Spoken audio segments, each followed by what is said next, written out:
வணக்கம். இந்திய நேரப்படி மதியம் 1:30 மணி செய்திகள். முதலில் ஜெம் தலைப்புச் செய்திகளை காணலாம். நெருக்கடி நிலையின் கொடுமைகளை மக்களுக்கு எடுத்துரைத்து அரசியல் அமைப்பை விழிப்புடன் காக்க வேண்டும். மனதின் குரல் வானொலி உரையில் பிரதமர் நரேந்திர மோடி வேண்டுகோள்.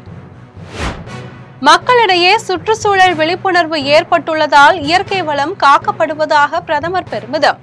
மகளிருக்கு அதிகாரம் அளித்ததால் தொழில் வளர்ச்சியில் மகளிர் குழுக்களின் பங்கை சுட்டிக்காட்டிய பிரதமர். வேளாண்மைக்கு பயன்படும் நிலத்தடி நீருக்கு வரி விதிப்பது குழந்தை குடிக்கும் தாய்ப்பாலுக்கு வரி விதிப்பதற்கு ஒப்பானது. வேளாண்மையை அழிக்கும் முடிவை பாஜக அரசு கைவிட வேண்டும் என சீமான் வலியுறுத்தல். காசாவில் விளையாட்டரங்கம், அடுக்குமாடி குடியிருப்பு ஆகிய இடங்களில் இஸ்ரேல் ராணுவம் தாக்குதல். 24 மணி நேரத்தில் நிகழ்ந்த தாக்குதல்களில் 80க்கும் மேற்பட்டோர் உயிரிழப்பு, 400க்கும் மேற்பட்டோர் காயம். இனி விரிவான செய்திகளை காணலாம். நெருக்கடி நிலையின் கொடுமைகளை மக்களுக்கு எடுத்துரைத்து அரசியல் அமைப்பை விழிப்புடன் காக்க வேண்டும் என பிரதமர் நரேந்திர மோடி வலியுறுத்தியுள்ளார். 2014ஆம் ஆண்டு பிரதமராக நரேந்திர மோடி பொறுப்பேற்றது முதல் மனதின் குரல் என்னும் பெயரில் மாதந்தோறும் வானொலியில் உரையாற்றி வருகிறார்.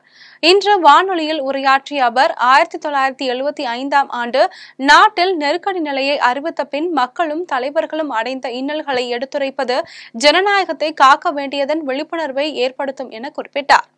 அந்த காலத்தில் ஜார்ஜ் பெர்னாண்டஸுடன் கைவிலங்கிட்டு இரும்பு சங்கிலியால் பூட்டி இழுத்து சென்றதையும் பிரதமர் நினைவு கூர்ந்தார். மக்களிடையே சுற்றுச்சூழல் விழிப்புணர்வு ஏற்பட்டுள்ளதால் இயற்கை வளம் காக்கப்படுவதாக பிரதமர் நரேந்திர மோடி பெருமிதம் தெரிவித்துள்ளார். மனதின் குரல் வானொலி உரையாற்றிய பிரதமர் மோடி மத்திய பிரதேசத்தின் பாலக்காட்டில் குன்று பகுதியில் புதர்களை அகற்றிவிட்டு நீர்நிலைகளை சீரமைத்து மரக்கன்றுகள் நட்ட இளைஞரை பற்றி தெரிவித்தார். அவரின் அருமுயற்சியால் அந்த பகுதியில் நீர்வளம் செழித்து மரங்கள் வளர்ந்து மீண்டும் அப்பகுதிக்கு பறவைகளும் காட்டுயிர்களும் வர தொடங்கியுள்ளதாக குறிப்பிட்டார். மகளிருக்கு அதிகாரம் அளித்ததால் மகளிர் குழுக்கள் காளான் வளர்ப்பு முதல் கால்நடை வளர்ப்பு வரை பல்வேறு தொழில்களை செய்வதாக தெரிவித்தார். சானிட்டரி நாப்கின் தயாரிப்பு, உணவகம் நடத்துதல் ஆகியவற்றிலும் மகளிர் குழுக்கள் ஈடுபட்டுள்ளதை தெரிவித்தார். வேளாண்மைக்கு பயன்படும் நிலத்தடி நீருக்கு வரி விதிப்பது குழந்தை குடிக்கும் தாய்ப்பாலுக்கு வரி விதிப்பதற்கு ஒப்பானது என்று கூறியுள்ள சீமான், இந்த முடிவை பாஜக அரசு கைவிட வேண்டும் என்று வலியுறுத்தியுள்ளார். தண்ணீருக்கு வரி விதிக்கும் முடிவு வேளாண்மையை அழித்தொழித்து நாட்டை பஞ்சத்தில் தள்ள வழிவகுக்கும் என்றும் குறிப்பிட்டுள்ளார். விளைவிக்கும் பயிருக்கு வரி, விளைபொருட்களை எடுத்து செல்ல சாலை வரி, சுங்க வரி, எரிபொருள் வரி, அதனை விற்பதற்கு விற்பனை வரி, சரக்கு சேவை வரி என்று வரிக்கு மேல் வரி செலுத்தி விவசாயிகள் வயிறும் வாழ்வும் எரிந்து இருளாகி போயுள்ளதாக தெரிவித்துள்ளார். நிலமும் நீரும் காற்றும் ஒளியும் மலையும் கடலும் காடும் பாஜக ஆட்சியில் சட்டம் போட்டு உருவாக்கப்பட்டவை அல்ல என்றும் சுட்டிக்காட்டியுள்ளார். நின்றால் நடந்தால் நாட்டு மக்களுக்கு வரி, எதை விற்றாலும் வரி, எதை வாங்கினாலும் வரி என்றும் நாட்டை ஆளும் ஆட்சியாளர்களுக்கு பறக்கும் விமானம் முதல் நாடாளுமன்ற உணவகத்தில் உண்ணும் உணவு வரை அனைத்திற்கும் சலுகை என்றும் சீமான் குறிப்பிட்டுள்ளார். வேளாண்மைக்கு பயன்படுத்தும் நிலத்தடி நீருக்கு வரி விதிப்பது மிகப்பெரிய பஞ்சத்திற்கும் பேரழிவிற்கும் வழிவகுக்கும் என்பதால் அந்த முடிவை பாஜக அரசு உடனடியாக திரும்பப் பெற வேண்டும் என வலியுறுத்தியுள்ளார். பாலஸ்தீனத்தின் காசாவில் இஸ்ரேல் குண்டு வீசி தாக்கியதில் 80க்கும் மேற்பட்டோர் கொல்லப்பட்டதுடன் 400க்கும் மேற்பட்டோர் காயமடைந்தனர். காசாவில் வீடுகளை இழந்தோர் அந்நகரில் உள்ள விளையாட்டரங்கில் குடிசைகள் அமைத்து தங்கியிருந்தனர். அப்பகுதியில் இஸ்ரேல் குண்டு வீசி தாக்கியதில் குழந்தைகள் உட்பட குறைந்தது 11 பேர் கொல்லப்பட்டனர். அப்பகுதியில் மண்ணில் புதைந்துள்ள உடல்களை வெறும் கைகளாலும் மண்வெட்டியாலும் தோண்டி கண்டுபிடிக்கும் படங்களை BBC வெளியிட்டுள்ளது. மற்றொரு இடத்தில் அடுக்குமாடி குடியிருப்பில் நிகழ்ந்த தாக்குதலில் 14 பேர் கொல்லப்பட்டதாகவும் அவர்கள் இரவு நேரத்தில் வீட்டில் உறங்கிக் கொண்டிருந்த அப்பாவிகள் என்றும் உறவினர்கள் தெரிவித்துள்ளனர். காசாவில் இன்று நள்ளிரவு வரை 24 மணி நேரத்தில் நிகழ்ந்த பல்வேறு தாக்குதல்களில் 80க்கும் மேற்பட்டோர் உயிரிழந்ததாகவும் 400க்கும் மேற்பட்டோர் காயமடைந்ததாகவும் ஹமாஸ் மருத்துவ அமைச்சகம் தெரிவித்துள்ளது. சீமான் போன்றோரின் அறிவுரைப்படி ஆட்சி நடத்த வேண்டிய தேவை தங்களுக்கு இல்லை என்று இந்து அறநிலையத்துறை அமைச்சர் சேகர் பாபு தெரிவித்துள்ளார். காஞ்சிபுரம் மாவட்டம் மாங்காடு காமாட்சியம்மன் கோவிலில் பக்தர்களுக்கு நாள்தோறும் உணவு வழங்கும் திட்டத்தை அமைச்சர்கள் சேகர் பாபு, அன்பரசன் ஆகியோர் தொடக்கி வைத்தனர். அதன்பின் செய்தியாளர்களிடம் பேசிய சேகர் பாபு, கோவிலுக்கு வரும் பக்தர்கள் பசியோடு செல்லக்கூடாது என்பதற்காக உணவு வழங்கப்படுவதாக தெரிவித்தார். 19 திருக்கோவில்களில் 1200 கோடி ரூபாய் மதிப்பீட்டில் சீரமைக்கும் பணிக்கு பெருந்திட்ட வரைவு நடந்து வருவதாகவும் தெரிவித்தார். நாள் முழுவதும் அன்னப்பிரசாதம் வழங்குகின்ற திட்டத்தை வடபழனி முருகன் ஆலயத்திலே துவக்கி வைத்தோம். அதன் தொடர்ச்சியாக இன்றைக்கு 20 திருக்கோயில்களில் இந்த நாள் முழுவதும் அன்னப்பிரசாதம் வழங்குகின்ற திட்டம் செயல்பட்டுக் கொண்டிருக்கின்றன. 25 திருக்கோயில் செயல்பட்டுக் கொண்டிருக்கின்றன. இன்று மாத்திரம் 5 திருக்கோயில்களில் இந்த திட்டம் துவங்கி இருக்கின்றது.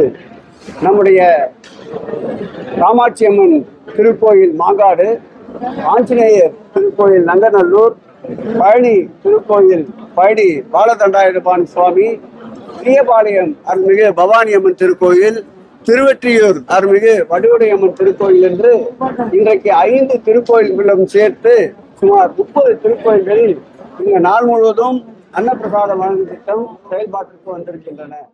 பாசனத்திற்கு பயன்படுத்தும் நிலத்தடி நீருக்கு வரி விதிக்கும் மத்திய அரசின் திட்டத்தை எதிர்த்து முதலமைச்சர் மு.க.ஸ்டாலின் நீதிமன்றத்தை நாடுவார் என்று தமிழக அமைச்சர் நேரு தெரிவித்துள்ளார். தஞ்சாவூரில் திமுக வாக்குச்சாவடி முகவர்கள் ஆலோசனை கூட்டம் அமைச்சர் நேரு தலைமையில் நடைபெற்றது. இதில் உயர்கல்வித்துறை அமைச்சர் கோவி செழியன், சட்டமன்ற நாடாளுமன்ற உறுப்பினர்கள் கலந்து கொண்டனர். கூட்டத்திற்கு பின் செய்தியாளர்களிடம் பேசிய அமைச்சர் நேரு, பாசன நீருக்கு வரி விதிக்கும் முடிவை மத்திய அரசு கைவிடாவிட்டால் முதலமைச்சர் மு.க.ஸ்டாலின் நீதிமன்றத்தை அணுகுவார் என்று தெரிவித்தார். வருகிற சட்டமன்ற தேர்தலில் திமுக கூட்டணிதான் மீண்டும் வெற்றி பெறும் என்றும் நேரு நம்பிக்கை தெரிவித்தார். நான் இப்படி சொல்லக்கூடாது. முதலமைச்சர் கேட்கணும். அவர் தான் காலையிலே சொல்லிட்டார், நிலத்தடி நீருக்கு வரி விதிப்பது தவறுன்னு சொல்லிட்டாரு. அப்புறம் நாங்க அது ஆதரவு தான். அதான் இன்னைக்கு நிலத்தடி நீருக்கு வரி விதிக்கிறாங்க. இது மாதிரி ஒவ்வொன்றா கொண்டு போயிட்டே இருக்கிற விவசாயிகள் ஒவ்வொரு முறையும் நீட்டு தேர்விலிருந்து அல்லது இந்த கவர்னர் கையெழுத்து போடாதிலிருந்து எல்லாத்தையும் நீதிமன்றத்து மூலமாக தான் இந்த கழக அரசு தளபதி அவர்கள் வெற்றி பெற்று வருகிறார்கள். கோவையில் மாணவர்களுக்கான மாதிரி பாராளுமன்ற திட்டத்தில் பங்கேற்ற பள்ளிக்கல்வி அமைச்சர் அன்பில் மகேஷ் தேசிய கல்விக் கொள்கையை எதிர்த்து விவாதித்தார். கோவை உப்பிலிப்பாளையத்தில் பள்ளி மாணவர்களுக்கான மாதிரி பாராளுமன்றத்தில் விவாதம் நடைபெற்றது. இதில் கலந்து கொண்ட அமைச்சர் அன்பில் மகேஷ், தேசிய கல்விக் கொள்கையை ஆதரித்து மத்திய அமைச்சர்கள் தர்மேந்திர பிரதான், நிர்மலா ஆகியோர் பேசுவர் என்றும் அதை எதிர்த்து தமிழச்சி, திருச்சி சிவா, கனிமொழி ஆகியோர் பேசுவர் என்றும் தெரிவித்தார். மாணவர்கள் வீட்டிலிருந்து பொழுதை கழிப்பதை தவிர்த்து இதுபோன்ற விவாத நிகழ்ச்சிகளில் பங்கேற்க வேண்டும் என்றும் அமைச்சர் தெரிவித்தார். மாணவர்கள் படிப்பில் கவனம் செலுத்துவதோடு நாட்டு நடப்பையும் தெரிந்து கொள்ள வேண்டும் என்று அமைச்சர் அன்பில் மகேஷ் தெரிவித்தார்.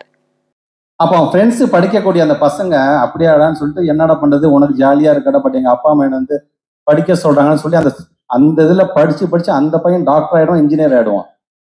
ஆனா ஊதுபத்தி சுத்தின பையன் 300 ரூபா மாசம் சம்பளத்துக்கு திடீர்னு பார்த்தீங்கன்னா என் ஃப்ரெண்டு இன்ஜினியர் ஆகி கார்ல போயிட்டு இருக்கேன், சொந்தமா வீடு வாங்கிட்டான்னு ஒரு எண்ணம் வருது. பாத்தீங்களா, அங்க அந்த பிள்ளைங்க ஏமாந்துடக்கூடாதுன்னு நாங்கள் ஆசை. அதனால்தான் இந்த தேசிய கல்விக் கொள்கை என்னும் மத யானைன்னு ஒரு புத்தகம் எழுதும்போது எங்கெங்கெல்லாம் எங்களோட டீச்சர்ஸை வஞ்சிக்கிறாங்க, எங்கெங்கெல்லாம் நம்மளோட ஸ்டூடெண்ட்ஸை வஞ்சிக்கிறாங்க, எங்கெங்கெல்லாம் நம்முடைய பேரண்ட்ஸை வஞ்சிக்கிறாங்க அப்படிங்கிற அந்த ஷரத்துக்கெல்லாம் அதை எடுத்து நான் சொல்லியிருக்கேன். காரணமாக தான். அதனாலதான் இந்த நீங்க நேஷனல் எஜுகேஷன் பாலிசி பேசும்பொழுது 2 பேருமே ரொம்ப அழகாக, நீங்க உங்க சைடு நியாயத்தை பேசுறீங்க, ஆனா இவங்க சைடு நியாயத்தை பேசும்போது பிராக்டிக்கலா எது சாத்தியப்படும் அப்படின்னு நாங்க உணர்றோம். தமிழகத்தில் முதலமைச்சர் மு.க.ஸ்டாலின் மினி எமர்ஜென்சி ஆட்சி நடத்தி கொண்டிருப்பதாக அதிமுக துணை கொறடா ரவி தெரிவித்துள்ளார். அரக்கோணத்தில் அதிமுக பொதுக்கூட்டம் நகர செயலாளர் பாண்டுரங்கன் தலைமையில் நடைபெற்றது. இந்த கூட்டத்தில் தமிழ்நாடு சட்டமன்ற எதிர்க்கட்சி துணை கொறடா ரவி பேசும்போது, முதலமைச்சர் ஸ்டாலின் மினி எமர்ஜென்சி ஆட்சி நடத்தி கொண்டிருப்பதாகவும் அதற்கு காவல்துறை துணை போவதாகவும் குற்றம் சாட்டினார். இந்த கூட்டத்தில் அதிமுக பேச்சாளர் அமுதா, நிர்வாகிகள் ஷியாம்குமார், விஜயன், கிருஷ்ணமூர்த்தி, செல்வம், அணுகுண்டு ஆறுமுகம், பிரகாஷ், பழனி ஆகியோர் கலந்து கொண்டனர். ஞாயிற்றுக்கிழமை விடுமுறை நாளையொட்டி குற்றாலத்திற்கு ஏராளமான சுற்றுலா பயணிகள் வந்துள்ள நிலையில் மகிழ்ச்சியுடன் குளித்து செல்கின்றனர். தென்காசி மாவட்ட மேற்கு தொடர்ச்சி மலைப்பகுதிகளில் பரவலாக மழை பெய்ததால் குற்றால அருவிகளில் சீராக தண்ணீர் விழுகிறது. குறிப்பாக பேரருவி, ஐந்தருவி, பழைய குற்றால அருவி, சிற்றருவி, புலியருவி ஆகியவற்றில் சீராக தண்ணீர் விழுகிறது. விடுமுறை நாளில் ஏராளமான சுற்றுலா பயணிகள் இந்த அருவிகளில் குவிந்து நீராடி வருகின்றனர். குற்றாலம் பேரருவியில் தண்ணீர் வரத்து சீரான நிலையிலும் தடுப்புகள் வைக்கப்பட்டுள்ளதால் மக்கள் ஒரு ஓரமாகவே நின்று குளித்து வருகின்றனர். அருவிக்கரையில் கூட்ட நெரிசல் ஏற்பட்டுள்ளதால் அங்குள்ள தடுப்புகளை அகற்ற வேண்டும் என சுற்றுலா பயணிகள் கோரிக்கை விடுத்துள்ளனர். திருவள்ளூர் மாவட்டம் ஆவடி அருகே திருமுல்லைவாயல் தாமரைக்குளத்தில் அரிமா சங்கங்கள் சார்பாக பனங்கொட்டைகளை ஊன்றும் விழா நடைபெற்றது. திருமுல்லைவாயல் கிராம நிர்வாக அலுவலர் புகழேந்தி ஏற்பாட்டில் ஆவடி லைன் சங்க மாவட்ட தலைவர் ஜவஹர் தலைமையில் விழா நடைபெற்றது. அரிமா மாவட்ட ஆளுநர் ரவிச்சந்திரன், ஆவடி மாநகராட்சி மாமன்ற உறுப்பினர் வெங்கடேசன் ஆகியோர் கலந்து கொண்டு தாமரைக்குளத்தின் கரையில் பனங்கொட்டைகளை ஊன்றினர்.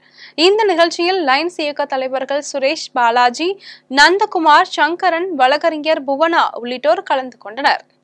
திருவண்ணாமலை மாவட்டம் வந்தவாசியில் பாஜக சார்பில் நெருக்கடி நிலைக்கால கருப்பு நாளை நினைவுபடுத்தும் கருத்தரங்கம் நடைபெற்றது. 1975ஆம் ஆண்டு காங்கிரஸ் ஆட்சியில் நெருக்கடி நிலை அறிவித்த போது மக்கள் சந்தித்த இன்னல்களை நினைவு கூறும் வகையில் கருத்தரங்கம் நடைபெற்றது. பாஜக மாவட்ட தலைவர் கவிதா தலைமையில் நடைபெற்ற கருத்தரங்கில் துரை நாடார், பொதுச் செயலாளர் முத்துசாமி, செயலாளர்கள் குருலிங்கம், நவநீதி, வெங்கட்ராமன், ராஜா மான்சிங், சுரேஷ் ஆகியோர் கலந்து கொண்டனர். மாநில செயலாளர் ராஜ்குமார், நெருக்கடி நிலை காலத்தில் மாநில ஆட்சிகள் கலைப்பு, அரசியல் தலைவர்கள் கைது, சிறையில் அடைப்பு, வீட்டுச் சிறைகள், மக்களின் பேச்சுரிமை மறுப்பு ஆகியவை குறித்து பேசினார்.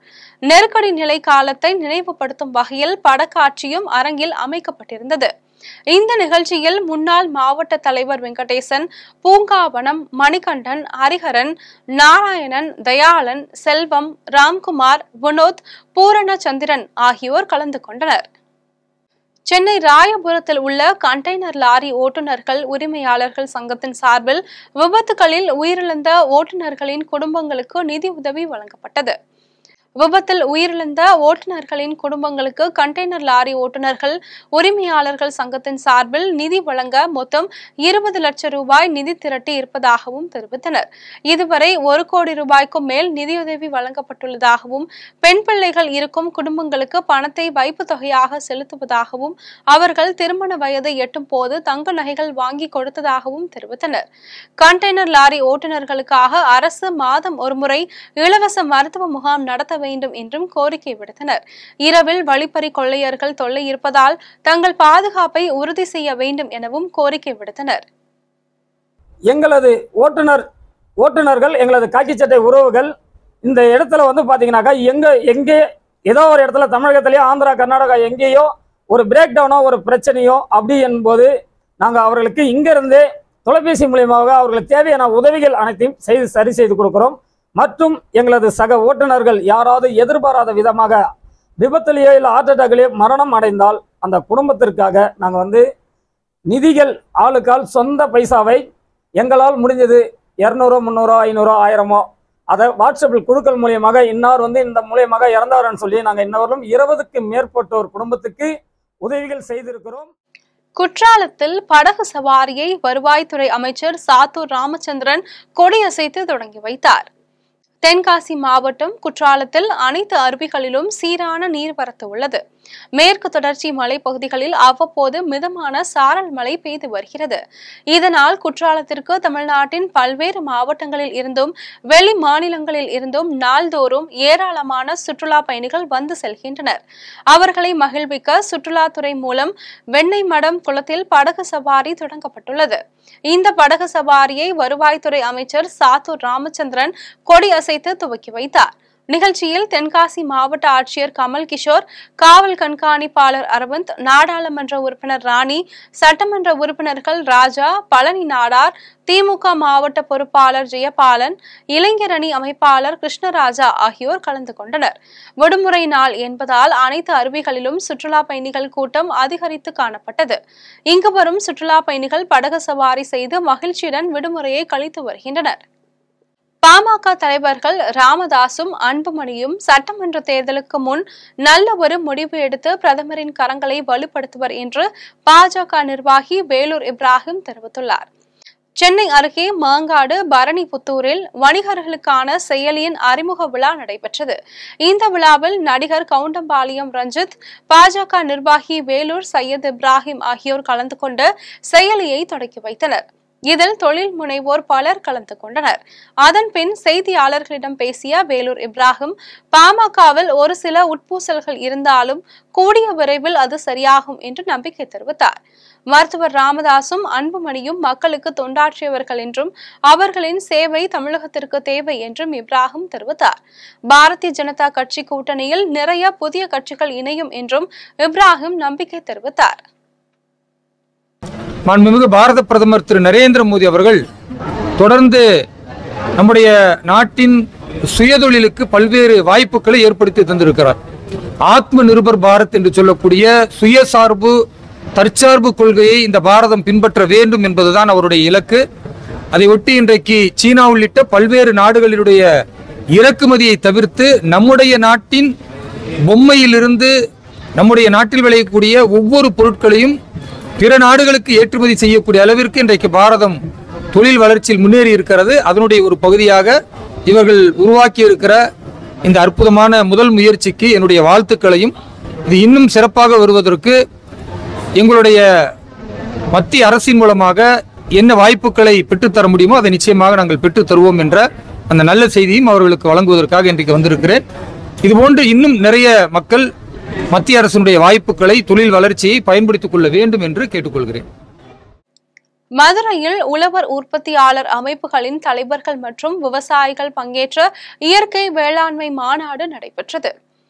இந்தியன் ஓவர்சீஸ் வங்கியின் நிர்வாக இயக்குநரும் முதன்மை செயல் அதிகாரியுமான அஜய்குமார் ஸ்ரீவஸ்தவா முதன்மை விருந்தினராக கலந்து கொண்டு இந்த மாநாட்டை தொடங்கி வைத்தார்.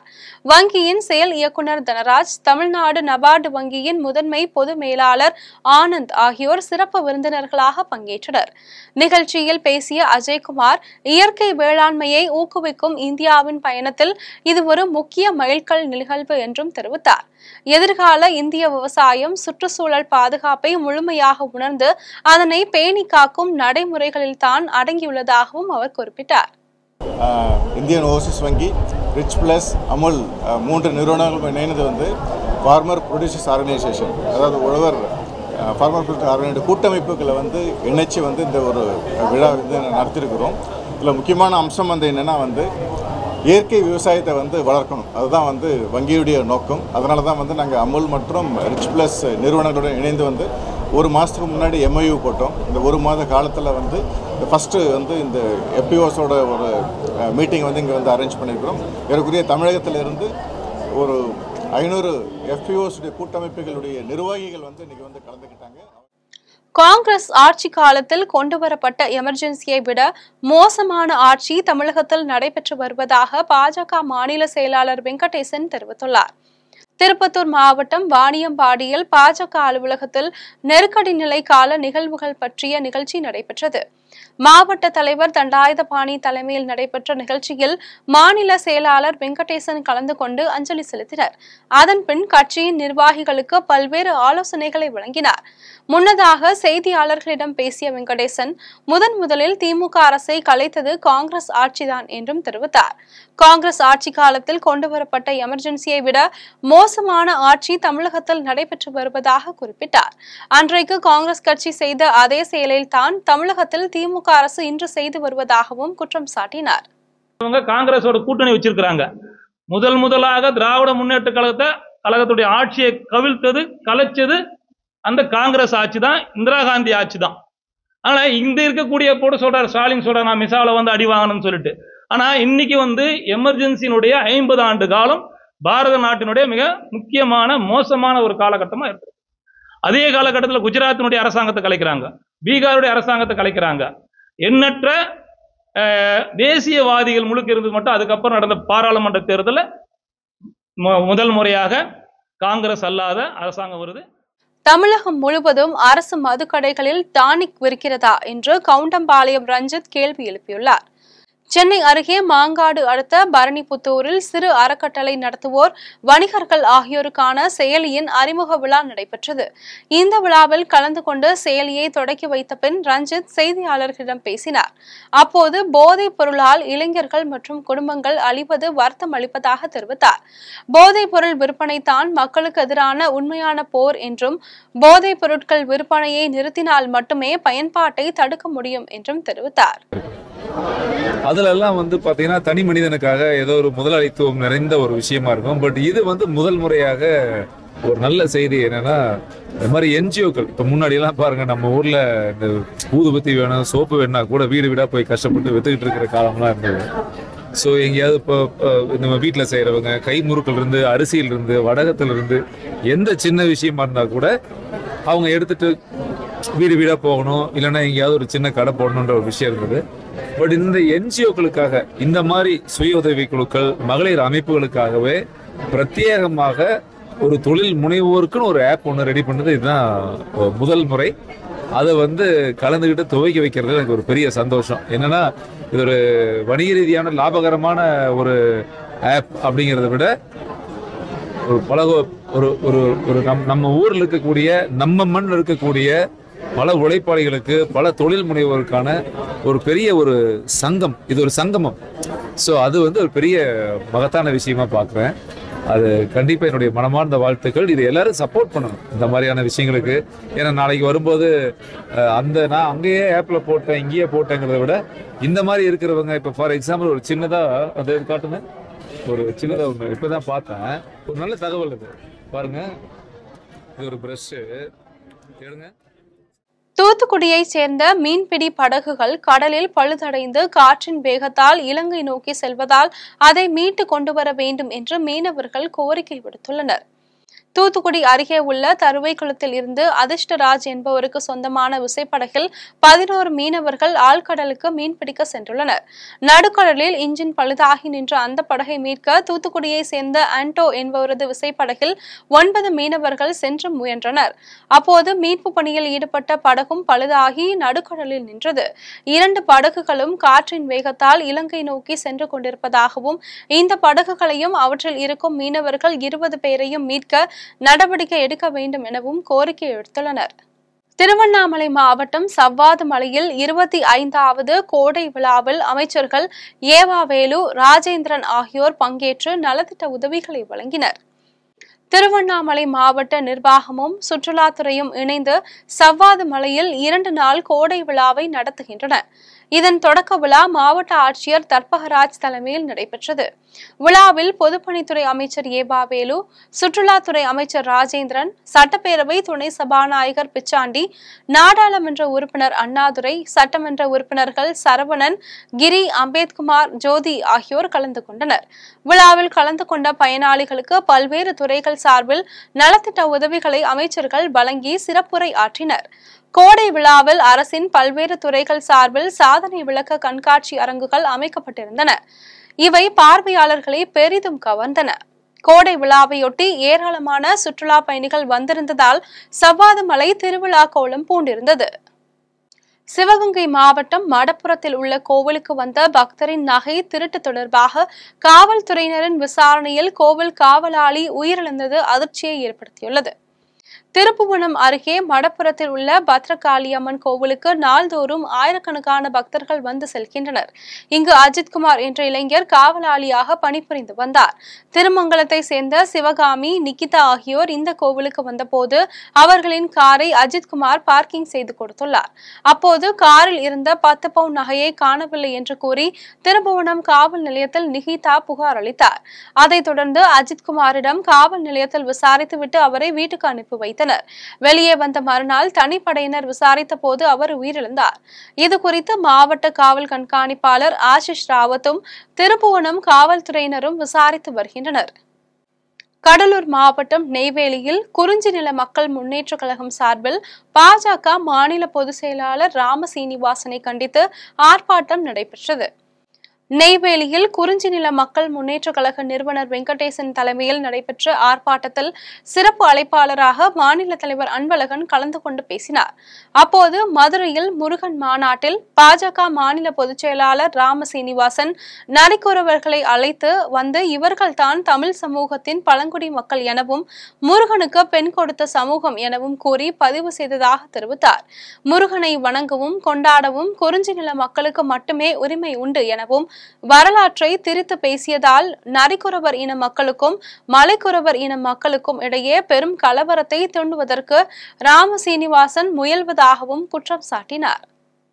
கொடுத்த சமூகம் எனவும் ஒரு வரலாற்று பிழையை இங்கே பதிவு செய்துள்ளார். இது முற்றிலும் தவறான ஒன்று. முருகனுக்கும் நரிக்கார மக்களுக்கும் எந்த விதத்திலும் எந்த ஒரு தொடர்பும் இல்லை என்பது இங்கு நாடறிந்த விடயம். இங்கே வாழ்வதற்கும் வணங்குவதற்கும் அனைவருக்கும் சம உரிமை உண்டு. ஆனால் முருகனை குறிஞ்சிலத்தில் தோன்றிய முப்பாட்டன் குரமகன் முருகனை உரிமை கொண்டாட இந்த மலைக்குறவர் இனத்துக்கு மட்டுமே உரிமை உண்டு என்பதை நீங்கள் புரிந்து கொள்ள வேண்டும். குறிஞ்சிலத்தில் தோன்றிய குரமகன் முருகனின் வரலாற்றையும் குறிஞ்சிலத்தின் மக்களின் அதிகாரத்தையும் அடையாளத்தையும் திருடி நரிக்கார மக்கள் மீது திசை திருப்பும் விதமாக உங்கள் பதிவு இருக்கிறது. இதனால் நரிக்கார மக்களுக்கும் ஒன்றும் அறியாத நரிக்கார மக்களுக்கும் குறவர் மலைக்குறவர் இன மக்களுக்கும் பெரும் கலவரம் உண்டு விதமாக இருக்கிறது. இந்த சூழலில் நீங்கள் விதமாக இருக்கிறது. இதனால் நீங்கள் பேராசிரியர் என்பதற்கு தகுதி இல்லாமல் போய்விட்டீர்கள். இவர் மீது பாரதிய ஜனதா கட்சி உடனடியாக தக்க நடவடிக்கை எடுக்க வேண்டும். மதுரை சிந்தாமணி ரோடு சூசையப்பபுரம் பதுவை புனித அந்தோணியார் ஆலயத்தின் திருவிழாவில் தேர்பவனி நடைபெற்றது. மதுரை சிந்தாமணி அருகே உள்ள சூசையப்பபுரத்தில் பதுவை புனித அந்தோணியார் ஆலயத்தின் 77வது ஆண்டு திருவிழா ஜூன் 17ஆம் தேதி கொடியேற்றத்துடன் தொடங்கியது. தேர் திருவிழாவையொட்டி தூய மரியன்னை தேவாலயத்தில் இருந்து சிறிய தேரில் சூசையப்பர், பெரிய மின் அலங்கார தேரில் மரியன்னை, 3வது பெரிய மின் அலங்கார தேரில் பதுவை புனித அந்தோணியார் உருவங்களை எடுத்து வரப்பட்டன. தேர்கள் கீழவாசல், குயவர்பாளையம் ரோடு, வாழைத்தோப்பு, சூசையப்பபுரம் பகுதிகளில் வலம் வந்தன. இப்பகுதியில் உள்ள கிறிஸ்தவர்கள் மற்றும் இந்துக்கள் இணைந்து திருக்கண் அமைத்து வரவேற்றனர். தூய மரியன்னை ஆலய அதிபரும் பங்கு தந்தையுமான ஹென்றி ஜெரோம், இணை பங்கு தந்தைகள் ஜோ லிவிங்ஸ்டன், பெனிட்டோ ஆகியோர் தலைமையில் தேர்பவனி நடைபெற்றது. தேரோட்டத்தில் கலந்து கொண்ட அனைவருக்கும் உணவு வழங்கப்பட்டது. விழுப்புரம் மாவட்டம் செஞ்சி அருகே அணிலாடி தூய இருதய ஆண்டவர் ஆலயத்தின் திருவிழாவையொட்டி தேர்பவனி நடைபெற்றது. செஞ்சி அடுத்த அணிலாடி தூய இருதயர் ஆண்டவர் ஆலயத்தின் 133வது ஆண்டு திருவிழாவையொட்டி ஆலய வளாகத்தில் வண்ண விளக்குகளால் அலங்கரிக்கப்பட்ட தேரில் அன்னை மரி, குழந்தை இயேசு ஆகியோருக்கு மாலை அணிவிக்கப்பட்டது. பங்கு தந்தைகளின் சிறப்பு பிரார்த்தனைக்கு பிறகு தொடங்கிய தேர் மேளதாளம் முழங்க அலங்கரிக்கப்பட்ட குதிரை மற்றும் ஒட்டகம் ஆகியவற்றுடன் வீதி வீதியாக இரவு முழுவதும் ஊர்வலமாக கொண்டு செல்லப்பட்டது. அப்பொழுது திருசபை மக்கள் வீதிகளில் வண்ண கோலங்கள் போட்டும் பவனியாக சென்ற தேரில் மெழுகுதிரி விளக்கும் ஏற்றி அன்னை மரியை வழங்கினர். இந்த தேர் பவனியில் ஏராளமானோர் கலந்து கொண்டு சிறப்பித்தனர். தேனி மாவட்டம் பெரியகுளத்தில் நடைபெறும் மாநில அளவிலான அட்டியா பட்டியா விளையாட்டுப் போட்டியில் காலிறுதிப் போட்டியில் தேனி, செங்கல்பட்டு, கன்னியாகுமரி அணியினர் வெற்றி பெற்றனர். பெரியகுளத்தில் நடைபெற்ற கால் இறுதிப் போட்டியில் தேனி பெண்கள் அணியும் மதுரை பெண்கள் அணியும் மோதியதில் தேனி அணியினர் 2-0 என்ற புள்ளிக்கணக்கில் வெற்றி பெற்றனர். செங்கல்பட்டு பெண்கள் அணியும் திருவள்ளூர் பெண்கள் அணியும் மோதியதில் செங்கல்பட்டு அணியினர் வெற்றி பெற்றனர். அதனைத் தொடர்ந்து தேனி ஆண்கள் அணியும் மதுரை ஆண்கள் அணியும் மோதியதில் தேனி அணியினர் வெற்றி பெற்றனர். கன்னியாகுமரி பெண்கள் அணியும் சேலம் பெண்கள் அணியும் மோதியதில் கன்னியாகுமரி அணி 2-0 என்ற புள்ளிக்கணக்கில் வெற்றி பெற்றது. மீண்டும் ஜிம் தலைப்புச் செய்திகள். நெருக்கடி நிலையின் கொடுமைகளை மக்களுக்கு எடுத்துரைத்து அரசியல் அமைப்பை விழிப்புடன் காக்க வேண்டும். மனதின் குரல் வானொலி உரையில் பிரதமர் நரேந்திர மோடி வேண்டுகோள். மக்களிடையே சுற்றுச்சூழல் விழிப்புணர்வு ஏற்பட்டுள்ளதால் இயற்கை வளம் காக்கப்படுவதாக பிரதமர் பெருமிதம்.